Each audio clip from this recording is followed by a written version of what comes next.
Je vais vous expliquer en peu de mots les deux principes sur lesquels j'ai basé ma méthode d'autosuggestion consciente. Le premier, celui-ci. Toute idée que nous avons dans l'esprit devient une réalité dans le domaine de la possibilité. Si par exemple nous avons une jambe coupée et que nous nous imaginions que cette jambe va repousser, naturellement elle ne repoussera pas, parce que cela est impossible. Mais si nous éprouvons une douleur dans une partie quelconque de notre individu, si nous avons des organes qui ne fonctionnent pas normalement, si nous avons des idées tristes et que nous nous imaginions que la douleur va disparaître, que les organes malades vont fonctionner de mieux en mieux, que les idées tristes vont s'évanouir pour faire place à des idées gaies, cela se produira, parce que cela est possible. L'idée de sommeil crée le sommeil. L'idée d'insomnie crée l'insomnie. L'idée de crise d'asthme crée la crise d'asthme. L'idée de crise nerveuse crée la crise nerveuse. L'idée de migraine, pour le jour auquel on est invité à dîner, c'est telle ou telle personne, crée la migraine au jour fixé. Chose plus étonnante, il y a des gens qui sont aveugles, sourds ou paralysés, simplement parce qu'ils pensent qu'ils le sont. La conclusion que nous pouvons tirer de ce premier principe est celle-ci. Si toute idée que nous avons dans l'esprit devient une réalité dans le domaine de la possibilité, et que, étant malade, nous nous imaginions que la guérison va se produire, celle-ci se produira si elle est possible. Si elle ne l'est pas, nous obtiendrons le maximum d'amélioration s'il est possible d'obtenir. Le second principe est celui-là. Ce n'est pas, contrairement à ce que l'on pense, la volonté qui est la première faculté de l'homme, mais l'imagination. Chaque fois qu'il y a conflit entre elle et la volonté, chaque fois que nous sommes dans cet état d'esprit, je veux faire telle ou telle chose, mais je ne peux pas la faire. C'est toujours l'imagination qui l'emporte. Non seulement nous ne faisons pas ce que nous voulons, mais nous faisons précisément le contraire de ce que nous voulons. Plus une personne qui ne dort pas la nuit fait d'efforts pour dormir, plus elle est surexcitée. Plus nous voulons nous rappeler le nom de Madame Chose, plus il nous échappe. Plus, dans certains cas, nous voulons nous empêcher de rire, plus nous rions. Plus le bec veut s'empêcher de bégayer, plus il bégaye, etc. Quel est l'état d'esprit de la personne dans ces différents cas? Je veux dormir, mais je ne peux pas. Je veux trouver le nom de Madame Chose, mais je ne peux pas. Je veux m'empêcher de rire, mais je ne peux pas. Je veux m'empêcher de bégayer, mais je ne peux pas. Vous le voyez, c'est toujours je ne peux pas, imagination, qui l'emporte sur je veux, volonté. C'est donc elle qui est la première faculté de l'homme, et non la seconde. La connaissance de ce fait est extrêmement importante, et si nous savons en profiter, nous pouvons, grâce à elle, devenir maîtres de nous-mêmes. C'est aussi grâce à elle que ma méthode donne souvent les meilleurs résultats, là où les autres méthodes ont échoué. Il faut que vous sachiez que nous avons en nous-mêmes deux êtres bien distincts. L'être conscient et volontaire que nous connaissons et que nous croyons être celui qui nous conduit. Derrière celui-ci, il y en a un second, l'être inconscient ou subconscient ou imaginatif. Nous n'y prenons pas attention et nous avons grand tort, car c'est précisément ce deuxième moi qui nous conduit physiquement et moralement. Nous avons tous un cœur, un estomac, des reins, un foie, etc. Aucun de nous n'a aucune action sur ces organes par sa volonté. Cependant, ils fonctionnent même pendant la nuit, alors que notre conscient est endormi. S'ils fonctionnent, ils le font sous l'influence d'une force qui est l'inconscient. Non seulement celui-ci préside aux fonctions de ces organes, mais il préside aussi à celles de tout notre corps et de notre être moral. Si c'est l'inconscient qui nous conduit, et que nous apprenions à le conduire, par lui, nous apprenons à nous conduire nous-mêmes, c'est mon rôle de vous montrer comment.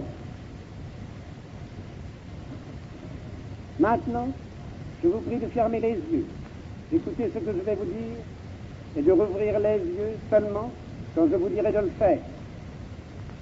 Fermez les yeux, et dites-vous bien que toutes mes paroles vont se fixer, se graver dans votre esprit, qu'elles y resteront toujours fixées, gravées, incrustées, et que vous-même et votre organisme y obéissiez. Je vous dis que, à partir de maintenant, toutes les fonctions de votre corps vont se faire de mieux en mieux, principalement celles du tube digestif. 3 fois par jour donc, le matin, à midi et le soir, vous aurez faim et par conséquent vous mangerez avec plaisir sans toutefois trop manger. Mais vous aurez soin de bien mastiquer vos aliments. Dans ces conditions, la digestion s'accomplira facilement. La sensation de lourdeur, de gêne, de douleur même que vous pouviez ressentir va disparaître peu à peu, et si vous avez de l'entérite, vous constaterez que celle-ci diminue graduellement. Naturellement, la digestion s'effectuant bien, l'assimilation se fera de mieux en mieux, et par ce fait, vous deviendrez chaque jour de plus en plus fort et de plus en plus vigoureux. Et la sensation de fatigue et de faiblesse que vous pouviez ressentir va disparaître pour faire place à une sensation de force et de vigueur qui s'augmentera de jour en jour. De sorte que, si vous êtes un peu anémique, votre anémie va, elle aussi, disparaître, en entraînant avec elle le cortège d'ennui qu'elle traîne toujours à sa suite. Ce soir, demain soir et tous les soirs, aussitôt que vous désirerez vous endormir, vous vous endormirez. Et jusqu'au lendemain matin, jusqu'à l'heure que vous vous serez fixé vous-même pour votre réveil, vous dormirez d'un sommeil profond, calme, tranquille, exempt de cauchemar, au sortir duquel vous vous sentirez tout à fait frais, tout à fait dispos. De plus, la digestion, l'assimilation et le sommeil s'effectuant normalement. Si vous avez un peu de nervosité, celle-ci va diminuer peu à peu pour faire place à une sensation de calme, de très grand calme, qui vous rendra progressivement maître de vous-même, aussi bien au point de vue physique qu'au point de vue moral. Enfin et surtout, si jusqu'à présent vous avez éprouvé vis-à-vis de vous-même une certaine défiance, je vous dis qu'à partir de maintenant, cette défiance va diminuer graduellement pour faire place au contraire à une sensation de confiance en vous-même qui vous rendra capable de faire non seulement bien, mais même très bien, toutes les choses que vous désirez faire, à la condition toutefois qu'elles soient raisonnables. Donc, chaque fois que vous désirez faire une chose raisonnable, une chose qu'il est de votre devoir de faire, partez toujours de ce principe que cette chose est facile du moment qu'elle est possible.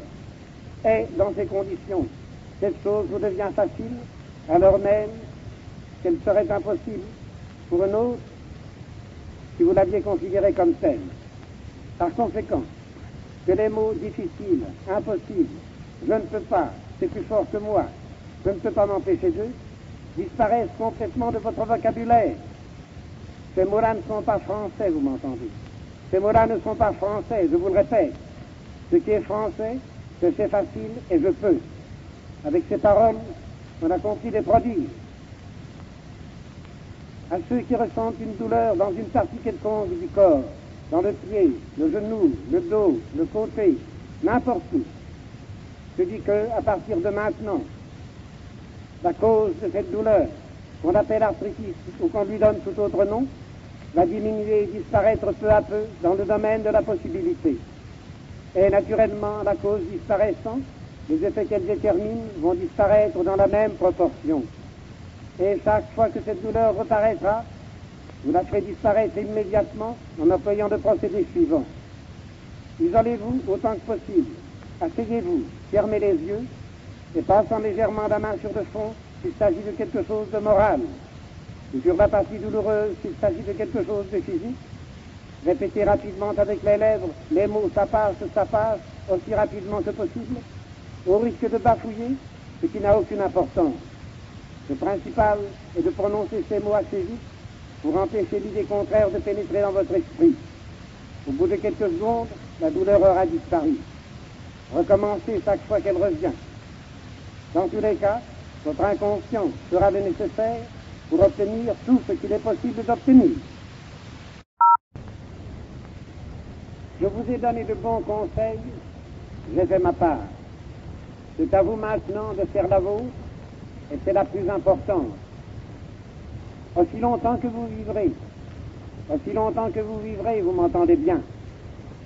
Tous les matins, avant de vous lever, tous les soirs, dès que vous serez au lit, fermez les yeux et répétez 20 fois de suite avec vos lèvres, assez haut pour entendre vos propres paroles, sans chercher à penser à ce que vous dites. Si vous y pensez, c'est bien. Si vous ne pensez pas, c'est encore bien. Et comptant machinalement, sur une petite ficelle munie de 20 nœuds, la phrase « Tous les jours, à tout point de vue, je vais de mieux en mieux ». Il y a dans cette phrase 5 mots importants. Ce sont les mots « à tout point de vue ». Ils s'adressent à tout, aux choses physiques, aussi bien qu'aux choses morales. Il est donc tout à fait inutile de se faire des autosuggestions particulières, puisque chacune d'elles se trouve contenue dans les mots « à tout point de vue ». Mais ce que je vous recommande particulièrement, c'est de faire cette suggestion d'une façon toute simple, toute enfantine, toute machinale, et surtout sans effort, comme cela. Tous les jours, à tout point de vue, je vais de mieux en mieux. Tous les jours, à tout point de vue, je vais de mieux en mieux. Tous les jours, à tout point de vue, je vais de mieux en mieux, etc. Comme si l'on récitait des litanies. Par la répétition, vous faites pénétrer mécaniquement dans votre inconscient par l'oreille la phrase qui est une idée. Tous les jours, à tout point de vue, je vais de mieux en mieux. Vous avez vu, par les exemples que je vous ai donnés, que lorsque nous avons une idée dans l'esprit, cette idée devient une réalité dans le domaine de la possibilité. Donc, si vous vous mettez bien dans l'esprit l'idée, tous les jours, à tout point de vue, je vais de mieux en mieux, tous les jours, à tout point de vue, vous allez de mieux en mieux. De plus, comme je l'ai déjà dit, chaque fois que dans le courant de la journée ou de la nuit, vous éprouverez un mal physique ou moral, affirmez-vous à vous-même que vous allez le faire disparaître. Alors, isolez-vous autant que possible, fermez les yeux, et vous passant la main sur le front pour un mal moral, sur la partie douloureuse, pour une douleur physique.